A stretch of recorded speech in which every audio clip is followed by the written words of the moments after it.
We are comparing in the case of using the case of Kanto, this place where we are having this workshop, between carbon pricing and price premium.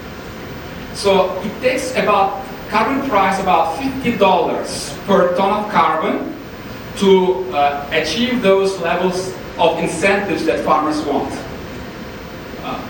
Who is paying $50 per ton of carbon? No one is paying, in agriculture at least, to my knowledge. In some of the, like in Thailand, agricultural TVR carbon credits are less than $10. So, plus MRV, plus this.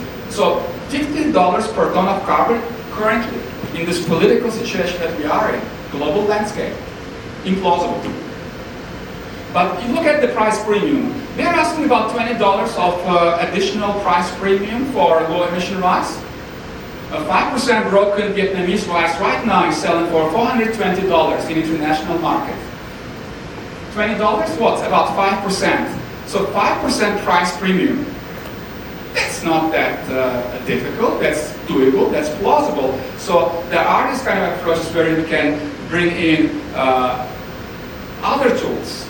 Public procurement, price premiums, national certification, which is already happening. So I think that we need to be open about this kind of broader set of tools and policy approaches. And one thing perhaps it's important to highlight, we did choice experiments with farmers. Here we see results from Thailand. Some farmers are already able, they say we would like to adopt this even without support, because to some extent they are doing it already. But what is important trigger is training. Because farmers, they are facing this kind of shortages anyway, and they think, oh, if I get a training, I can do it properly. I can minimize any loss of yield to me. So training already triggers this kind of adoption. Even before we reach the payment. You add payment, even better. On top of payment, if you make your contract annual like in Korea, even better, because voluntary carbon markets, they have a requirement, 5-year contracts, 5-year, triple times, 3 times renewable, 15 years in total. Farmers all across the region are late 50s, early 60s. They are telling us in the surveys, we cannot commit to these long-term contracts. We don't know where we are going to be in 5 years from now. Yeah? So for that reason, as well as an annual contracts make a lot of sense, especially. So if you're a carbon market developer, better to follow this sequence. Then you can optimize your outcome. Don't start with training. Training makes a lot of sense, and then move to payments, and then make your contract modality which is flexible to accommodate farmer things. Another thing we don't talk a lot about, land tenure. Land tenure is important. 30% of farmers in the Philippines, they are renters, they are not owners. Yeah? So that means, and similar probably numbers across the region, so that means if someone is renting, they cannot commit to long-term contract. But by definition, you need to prioritize annual things. Okay? So my last slide, takeaways. So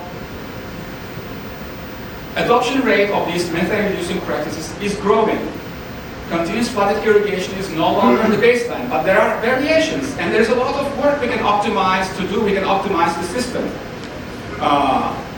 Make sure that farmers are benefiting. Make sure that there are no yield losses. Make sure that whenever it's possible, they may even perhaps in combination with other practices, they can even get a better income. It makes already a lot of sense in groundwater pumped irrigation systems when you are saving a lot of fuel costs by doing LWD. So there are ways to make it beneficial. And I think we need to understand one thing that I like saying is, we always need to put the horse before the cart. What is the horse? Farmer incentive. So only when farmers have incentives to adopt, all these mitigation measures are possible. Yeah? So that's, I think, very important. And then I think my last point, we need to really broaden this toolkit that we have. Repurposing subsidies, price premium, certification, carbon markets, compliance markets, whatever works. So it's not one tool, silver bullet approach. We need to apply all the tools that are available to us in a way that makes sense in each country. Thank you very much.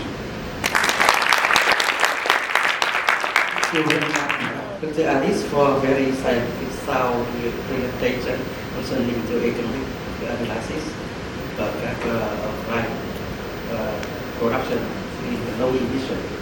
Now, please. I'm Ravi from Philippines.